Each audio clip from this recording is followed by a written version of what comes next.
কর্ম এবং ফল। মানুষের স্বভাব হলো এটাই যে তিনি নিজের প্রত্যেক পরিশ্রমের প্রতিফল প্রার্থনা করেন। বেশিরভাগ সময় এই ফলাফলের চিন্তা করতে করতে, কল্পনা করতে করতে উনি কর্ম করতে থাকেন যে আমি এই কাজটা করলে এই ফল পাবো। সেই সব কল্পনা করতে থাকেন যা না তার হাতে আছে, না আছে অধিকার আর না আছে নিয়ন্ত্রণ। উনি শুধু নিজের কর্ম করতে পারেন। উনি কি ফল পাবেন তা তার হাতে কখনোই নেই। তাই আপনিও শুধুমাত্র কর্ম করতে থাকুন, ফলের চিন্তা করবেন না। মনে রাখবেন, শিকড় এবং শাখা যেভাবে একে অপরের সাথে জড়িয়ে, সেইভাবেই একে অপরের সাথে জড়িয়ে কর্ম এবং ফল। যেরকম কর্ম আপনি করবেন সেরকম ফল আপনি অবশ্যই পাবেন। তাই এই ফলের আশায় কর্মের সময় কখনোই নষ্ট করবেন না, কারণ যে ব্যক্তি সময় নষ্ট করেন, সময় সেই ব্যক্তিকে অবশ্যই নষ্ট করে দেয়।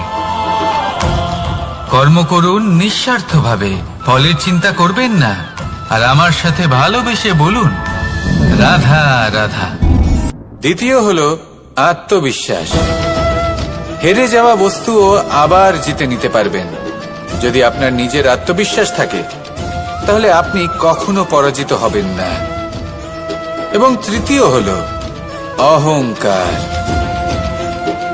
জয়লাভ করার পরেও কিন্তু এটা আপনাকে পরাজিত করতে পারে। সেই জন্য জীবনে সঙ্গবদ্ধ হন, আত্মবিশ্বাস রাখুন, কিন্তু কখনোই অহংকার করবেন না। এই অহংকার আপনার থেকে সবকিছু কেড়ে নিতে পারে। এই অহংকারের জন্যই মথুরাপতি কংস নিজের পতনের দিকে অগ্রসর হয়েছিলেন। এই অহংকারকে ত্যাগ করুন আর আমার সাথে ভালোবেসে বলুন রাধা রাধা। আমরা যখনই কোনো গাছের চারা রোপণ করি তখন সবার আগে পরীক্ষা করে দেখি যে যেখানে আমরা চারা রোপণ করতে চলেছি সেখানকার মাটি আদৌ উর্বর কিনা, সেই মাটি সেই চারাকে বাড়তে সাহায্য করবে কিনা। যখন একটা চারা রোপণের আগে আমরা এত কিছু ভাবতে পারি, তাহলে কাউকে বিশ্বাস করার আগে আমরা কেন ভাবি না? জীবনে কখনো এই বিশ্বাসরূপী চারা কোথাও রোপণ করার আগে বোঝার চেষ্টা করুন যে যার উপর আপনি বিশ্বাস করতে চলেছেন সে কি আদৌ আপনার বিশ্বাসের যোগ্য কি না। ভেবে দেখুন সেই ব্যক্তি ভবিষ্যতে গিয়ে আপনার বিশ্বাস ভাঙতে পারে কিনা। এটাও ভেবে দেখুন যে যাকে আপনি বিশ্বাস করতে চলেছেন তাকে আপনি বিশ্বাস করলে নিজের জীবনের উদ্দেশ্যে আপনি অগ্রসর হতে পারবেন কিনা। আর তার জন্য প্রয়োজন সঠিক সিদ্ধান্ত, পরখ করা, কোনটা উচিত কোনটা অনুচিত সেটা বোঝা। আর তাতে কিন্তু আপনি সন্দেহবাতিক হবেন না, তাতে আপনি আরো নিপুণ হয়ে উঠবেন।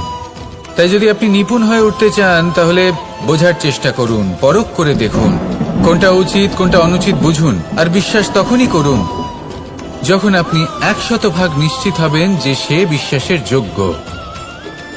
আসুন আমার সাথে ভালোবেসে বলুন রাধা রাধা। রাধা কখনো কখনো আমার জন্য বড়ই সুগন্ধি আতর নিয়ে আসে, পারিজাত ফুলের মালা নিয়ে আসে আমার প্রসাধন করবে বলে। এবং আমার সব থেকে বেশি প্রিয় মাখন নিজে হাতে বানিয়ে পিষে নিতে হয়। তারপরে তার থেকে যে রস নিঃসৃত হয় সেই মনে রাখবেন আপনি হলেন সেই দুধ যাকে মন্থন সহ্য করতে হবে মাখন হয়ে ওঠার জন্য। মনে রাখবেন আপনি হলেন সেই ফুলের মতন যাদের পিষ্ট হতে হবে সুগন্ধি আতর হয়ে ওঠার জন্য, যাকে এই সংসার পছন্দ করে। কখনো কখনো জীবনে আপনার সাথে খারাপ শুধুমাত্র এই কারণে ঘটে যাতে আপনার শ্রেষ্ঠ রূপ এই সংসারের সামনে আসতে পারে। শুধুমাত্র কঠিন পরিস্থিতি এবং বিপদকে একটা সুযোগ হিসেবে দেখার চেষ্টা করুন। আপনার জন্য এই সংসার বদলে যাবে, সংসারকে দেখার দৃষ্টিভঙ্গি পাল্টে যাবে, আপনার ভাগ্য পাল্টে যাবে, আর এই মন প্রসন্ন হয়ে বলবে রাধা রাধা। পাশা নামক এই খেলাটি আপনারা নিশ্চয়ই খেলেছেন, না খেলে থাকলে দেখেছেন, আর যদি দেখেও না থাকেন তাহলে নিশ্চিত রূপে শুনেছেন। মহাভারতের এই মহাযুদ্ধ কোথাও না কোথাও এই পাশা নামক খেলার কারণে হয়েছিল। পাশার এই বিচিত্র খেলা, দান, এইসবের কারণে কেউ নিজের মাথায় রাজ মুকুট পরিধান করেছিলেন, আবার সেখানে এই পরাজিত হওয়ার জন্য কাউকে বনবাসও ভোগ করতে হয়েছিল। কিন্তু এই খেলা সমাপ্ত হওয়ার পরে সমস্ত ঘুঁটি আর এই পাশার ছক একই পুটলিতে স্থান পেল। এটাই হলো আমাদের জীবন। এই সংসারে আমরা জয় পরাজয়ের বিষয়ে এতটাই ভাবি, এত চিন্তা করি যে এই জীবনের খেলার আনন্দটাই উপভোগ করতে পারি না। আর অবশেষে কি হয়? কেউ জয়ী হন, কেউ পরাজিত হন, কিন্তু দুজনেই একই স্থানে পৌঁছে যান। প্রত্যেক ব্যক্তি মৃত্যুর পরে একটি নির্দিষ্ট স্থানেই পৌঁছতে বাধ্য। কিন্তু ততক্ষণ এই জীবন, এই খেলা, তার আনন্দ উপভোগ করুন। এই সংসারে সেই ব্যক্তি শ্রেষ্ঠ স্থানে পৌঁছতে পেরেছেন যিনি এই সংসারকে প্রকাশ প্রদান করেছেন, যিনি কখনো জয় পরাজয় এ বিষয়ে ভাবেননি, শুধু এই জীবনের খেলার আনন্দ উপভোগ করেছেন। এটাই আপনিও করুন আর আমার সাথে ভালোবেসে বলুন, রাধা রাধা। প্রত্যেক মানুষ নিজের জীবনে দুঃখ অনুভব করেন। প্রত্যেকের দুঃখ আলাদা হতে পারে। কারোর মনে এই দুঃখ থাকে যে সে তার বাবা মায়ের সব ইচ্ছে পূরণ করতে পারেননি। কেউ এটা ভেবে দুঃখ পান যে সে চিরকাল সদাচার করেছেন, সৎকর্ম করেছেন, কিন্তু তাও তাকে দুরাচারী বলে মনে করা হয়। কেউ এটা ভেবেও দুঃখ পান যে তার সামনে যে ব্যক্তি রয়েছেন তার চোখে তিনি শত্রু হয়ে উঠেছেন বা দুষ্ট হয়ে উঠেছেন, যেখানে তিনি হয়তো কোনো অনুচিত কাজই করেননি। এবার এই সমস্ত বিষয় নিয়ে ভেবে নিজের ব্যক্তিত্ব নিয়ে সন্দেহ প্রকাশ করবেন না। যদি নিজের ব্যক্তিত্ব নিয়ে কোনো সন্দেহ থেকে থাকে, তাহলে কর্ম সংক্রান্ত প্রশ্ন করুন যে আপনি যা করেছেন তাতে কি উচিত ছিল, কি অনুচিত ছিল। যেটা প্রয়োজন সেটা এটা বোঝার যে আপনার অন্তর্মন, আপনার বিবেক আপনাকে কি বলছে, আর আপনার অন্তর্মন আর আপনার বিবেক আপনাকে যেটা করতে বলবে শুধু সেটাই করুন। আর তারপরে এই সংসার কি বলবে, কি ভাববে সেসব নিয়ে ভাবতে যাবেন না। কারণ এই সংসার তো ঈশ্বরকেও প্রশ্ন করে থাকে, ঈশ্বরকেও দোষী মনে করে। কখনো কখনো যখন কোনো ঘটনা মানুষের ইচ্ছা অনুযায়ী ঘটে না, তখন মানুষ এটা বলে যে হে ঈশ্বর, আপনি আমার পাশে থাকলেন না, আপনি বড়ই কঠোর, এটা আপনার দোষ। যেখানে বেশিরভাগ সময় হয়তো সে নিজেই নিজের কর্মফল ভোগ করছে।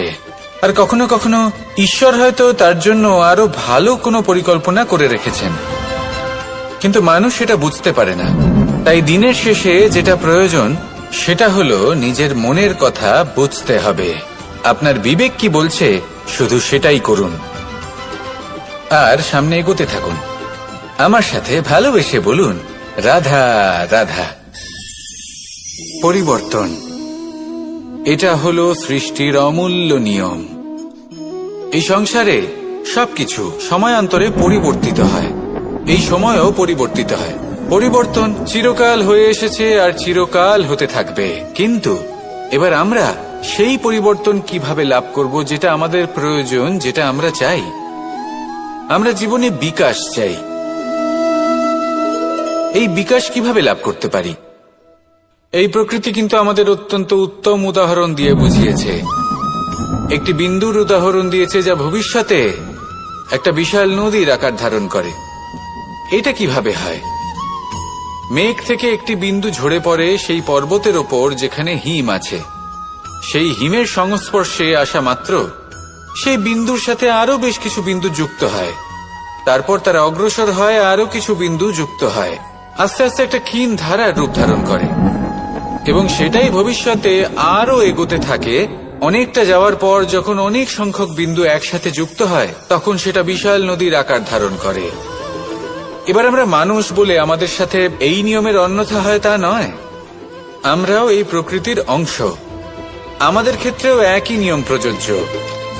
যখন পরিশ্রম করে অনেক সংখ্যক বিন্দু আমরা একত্রিত করব, তখনই পরিবর্তনের নদী প্রবাহিত হবে। প্রয়োজন হল নিরন্তর পরিশ্রম করা এবং ধৈর্য ধরা। এটা করতে থাকুন, জীবনে সবকিছু লাভ করতে পারবেন। কারণ প্রকৃতি আমাদের এটাই শিখিয়েছে, আর আমরা এই ব্রহ্মরই একটি অংশ, যার দ্বারা এই ব্রহ্মাণ্ড নির্মিত। আসুন আমার সাথে ভালোবেসে বলুন, রাধা রাধা। কখনো এই প্রকৃতির দিকে তাকিয়ে থাকবেন। এই প্রকৃতি অনেক ধরনের শিক্ষা দেয়।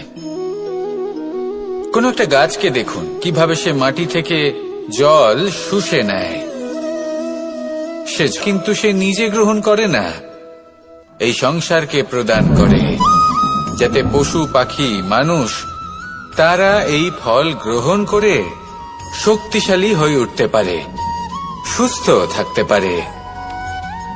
সেভাবেই নদী, সরোবর এরা নিজেরাও কিন্তু নিজেদের জল গ্রহণ করে না, মাটিকে প্রদান করে, পশু পাখিকে প্রদান করে।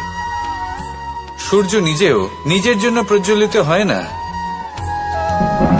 সে প্রকাশ ছড়িয়ে দিতে চায় আমাদের সবার কাছে, সে আলো পৌঁছে দিতে চায়। এই প্রত্যেকের কর্মে পরমার্থ নিহিত আছে, আর সেই জন্যই এদের সকলকে পুজো করা হয়। তাই মনে রাখবেন, আপনার কাছে জীবন যাপনের অতিরিক্ত যা কিছুই আছে তা পরমার্থের জন্য। তাহলে তার সদ্ব্যবহার করুন আর আমার সাথে ভালোবেসে বলুন, রাধা রাধা। আমরা প্রত্যেকেই অবশ্যই এই দোষ চাপিয়ে দেন যে এদের জন্যই এই সমস্যা এসেছে। এবার যদি আমি আপনাকে কোনো পরামর্শ দিই তাহলে এটাই বলবো যে দৃষ্টিভঙ্গি পাল্টে দেখুন। এই দৃষ্টিভঙ্গি দিয়ে দেখুন যে এই সংসারে যে সমস্যায় আসুক না কেন তার জন্য কেউ দোষী নয়, না আপনি না অন্য কেউ। এই পুরো খেলাটাই আপনার মানসিকতা, আপনার দৃষ্টিভঙ্গি, আপনার মনের। কিভাবে বোঝাচ্ছি? যখন আমাদের মন শক্ত থাকে তখন কঠিন থেকে কঠিনতর পরিস্থিতিও আমাদের জীবনে খুব বেশি হলে প্রতিস্পর্ধা হয়ে থেকে যায়। সেখানে যদি আমাদের মন দুর্বল থাকে তখন অল্প কঠিন পরিস্থিতিও আমাদের কাছে খুব বড় সমস্যা হয়ে যায়, তাই না? একটা শক্ত মন কঠিন পরিস্থিতিকে প্রতিস্পর্ধা হিসেবে দেখে আর তার মধ্যে ওটা সুযোগ খুঁজে নেয়। আমাদের শুধু এটাই করতে হবে। এই সংসারে অন্য কাউকে দোষী মনে করলে আপনার সমস্যা দূর হয়ে যাবে না। সেই জন্য এই সংসারকে দোষ দেওয়ার বদলে এই সমস্যার মূলে চলে যান, সেটাকে বুঝুন, নিজের এই মনকে শক্ত করে তুলুন। যদি আপনার মন শক্তিশালী হয় তাহলে এই সংসারে অনেক বড় বড় কঠিন থেকে কঠিনতর পরিস্থিতিও যদি আসে, আপনার জীবনে যতই বড় বড় সমস্যা আসুক না কেন আপনার লক্ষ্য লাভে বাধা দিতে পারবে না। আসুন আমার সাথে ভালোবেসে বলুন, রাধা রাধা। আমরা সবাই পাথর দেখেছি, পর্বতও দেখেছি, শুকনো পাতাও দেখেছি, শ্যামল বনানীও দেখেছি।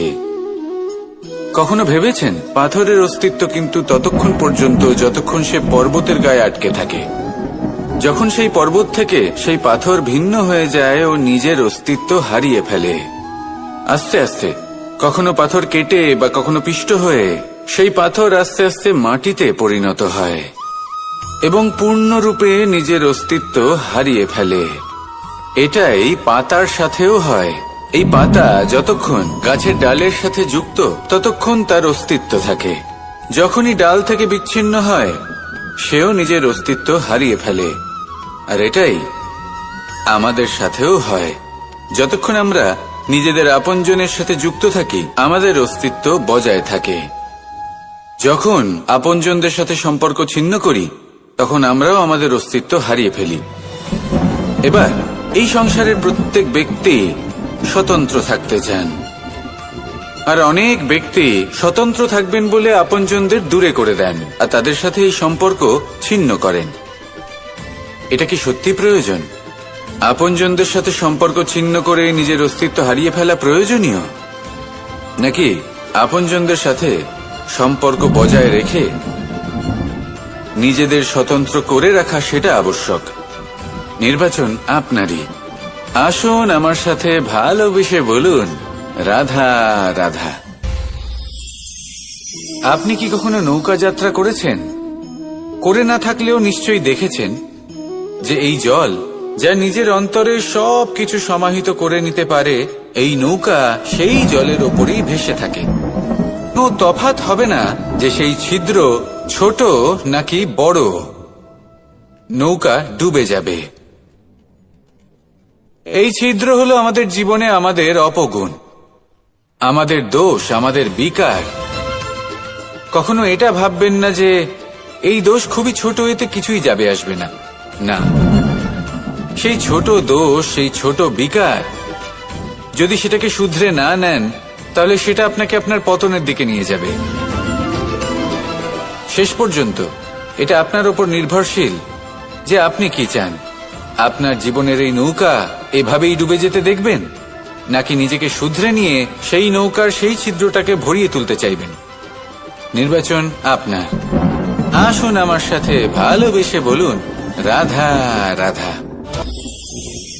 জল, জলই পৃথিবীতে বেঁচে থাকার জন্য আবশ্যক তো বটেই, কিন্তু এই জল আমাদের একটা অত্যন্ত গুরুত্বপূর্ণ শিক্ষা প্রদান করে।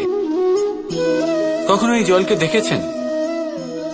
যে পরিস্থিতিতেই এই জল প্রবাহিত হোক না কেন, এর উপর যা কিছুই প্রভাব থাকুক না কেন, এর পথে যতই বাধা আসুক না কেন, তার মধ্যে থেকে ও নিজের পথ ঠিক বের করে নেয়, কিন্তু নিজের প্রবাহ থামতে দেয় না, ক্রমাগত অগ্রসর হতে থাকে। সেরকমই একটা শিক্ষা যেটা আমরা জল থেকে পেয়ে থাকি, তা হলো এটা: আমরা যখন জলের দিকে তাকাই তখন আমরা নিজের প্রতিবিম্ব দেখি, স্পষ্টভাবে দেখতে পাই, কিন্তু তখনই দেখতে পাই যখন এই জল শান্ত থাকে, স্থির থাকে। যদি এই জল অশান্ত হয়ে থাকে, স্থির না হয়, তাহলে আমরা এতে নিজের প্রতিবিম্ব দেখতে পাই না। এটাই আমাদের মনের সাথেও হয়ে থাকে।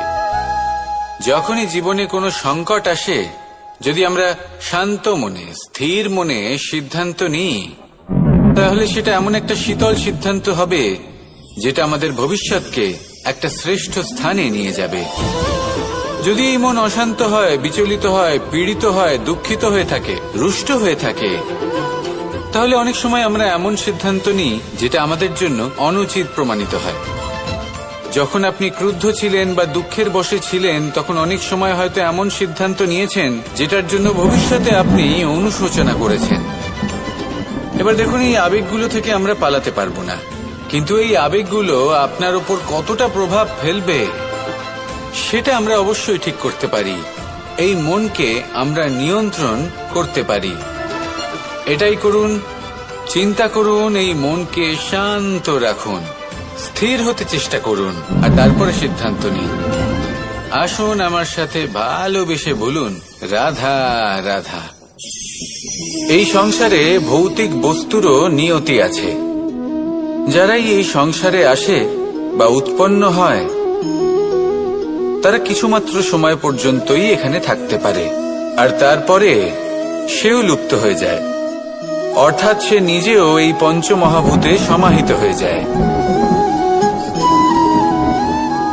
আমাদের সাথেও ঠিক এটাই হয়। সেই জন্যই ঈশ্বর দ্বারা প্রদত্ত এই উপহারের বিষয়ে ভাবুন, এই জীবনের বিষয়ে ভাবুন। ঠিক যেমন বিশ্বাস ভঙ্গ হলে কোনো ব্যক্তি আমাদের কাছে অপরিচিত হয়ে যান, ঠিক সেরকমই শেষ নিঃশ্বাস ত্যাগের পর এই শরীরও আমাদের কাছে পরই হয়ে যায়। তাই এই শরীর থাকাকালীন শ্রেষ্ঠভাবে একে সদ্ব্যবহার করুন, এই জীবনে শ্রেষ্ঠ কর্ম করুন, আর এই জীবনকে শ্রেষ্ঠভাবে যাপন করার জন্য কিছু কথা বোঝা প্রয়োজনীয়। যদি আপনি কারোর প্রশংসা করেন, তাহলে পূর্ণ হৃদয় দিয়ে করুন। যদি আপনি হস্তক্ষেপ করে থাকেন, তাহলে মস্তিষ্ক দ্বারা করুন। যদি আপনি সমীক্ষা করেন, তাহলে বিবেক দ্বারা করুন। যদি আপনি ধন অর্জন করতে চান, তাহলে নীতি অনুসারে চলুন। যদি জীবন যাপন করতে চান, তাহলে রীতি মেনে করুন। আর যদি ঈশ্বরের ভজন করতে চান, তাহলে ভক্তিভাব নিয়ে করুন। শুধু এই কথা মনে রাখবেন যে আপনার এই জীবন কিন্তু অনিশ্চিত কাল পর্যন্তই আছে। কতক্ষণ আছে সেটা কেউ জানে না। তাই কিছু মুহূর্ত যেটা যাপন করতে আমরা এখানে এসেছি, সেখানে ক্রোধ, অহংকার, ঈর্ষা, এইসব আবেগের কি গুরুত্ব বলুন তো? এগুলো ত্যাগ করুন। মানুষকে ক্ষমা করতে শিখুন, আস্তে আস্তে বিশ্বাস করতে শিখুন। এই সংসারে নিঃস্বার্থভাবে প্রেম করতে শিখুন আর সবার মধ্যে আনন্দ বিতরণ করুন। তাই এই সব গুণ যদি আপনি আত্মসাৎ করতে পারেন, তাহলে আপনার জীবনে শুধু আনন্দ এবং আনন্দই বিরাজমান হবে। আসুন আমার সাথে ভালোবেসে বলুন, রাধা রাধা। এই ব্রহ্মাণ্ড কত বৃহৎ, তাই না? যার সম্মুখে এই পৃথিবীকেও একটা বিন্দুর মতো মনে হয়। আর এই পৃথিবীতে আমরা কে হই, আমাদের আকার কি রকম, আমাদের অস্তিত্বই বা কি? যখন আমরা এভাবে ভাবি তখন মনে হয় আমরা কিছুই নই। তা আমরা যখন কিছুই নই, তাহলে আমরা এত চিন্তা করি কেন? কি ভেবে ভয় পাই? কাকেই বা এত ভয় পাই? কে আমাদের মারতে পারে আর কেই বা আমাদের জন্ম দেবে? আত্মার আসলে না কখনো জন্ম হয় আর না কখনো মৃত্যু। আত্মা শুধুই শরীর বদল করে। আপনি, আমি, আমরা সকলে এই শরীর নয়, আমরা হলাম আত্মা, যা হলো পরম আত্মার পরম অঙ্গ। সেই জন্য মনে রাখবেন, বাইরের কোথাও দেখবেন না, নিজের অন্তরের গভীরে গিয়ে দেখুন, আত্মাকে উপলব্ধি করতে শিখুন। ক্লেশ, ভয়, চিন্তা, এই সব কিছুর থেকে নিজেকে দূরে রাখুন, তাহলেই উপলব্ধি করতে পারবেন পরমাত্মাকে। তাহলে আসুন আমার সাথে ভালোবেসে বলুন, রাধা রাধা। পরিবর্তন এই সংসারের শাশ্বত নিয়ম। কোন রাজা নেই যিনি চিরকাল রাজা থাকেন, কোন ধনী ব্যক্তি নেই যিনি চিরকাল ধনী থাকবেন। এই সংসারে সূর্যের স্থান নেওয়ার জন্য চন্দ্রিমার আগমন ঘটে। কোন স্থান যাকে পতিত বলা হয়েছিল, সেখানে মহল তৈরি হয়েছে। কোন স্থান যাকে আজ মলিন বলা হয়েছে, কাল সেখানে মন্দিরও স্থাপন হতে পারে। কোন ঋতু চিরকালের জন্য থাকে না, কখনো সময় চিরকাল একরকম থাকে না। আজ যে আপনার কাছে রয়েছে, কাল অন্য কারোর ছিল। আজ যে আপনার কাছে রয়েছে, কাল তা অন্য কারোর কাছে চলে যাবে। আপনার সাথে কিছু থাকলে তা হলো আপনার কর্ম, কিন্তু সেই কর্মের পরিণামও আপনার নয়।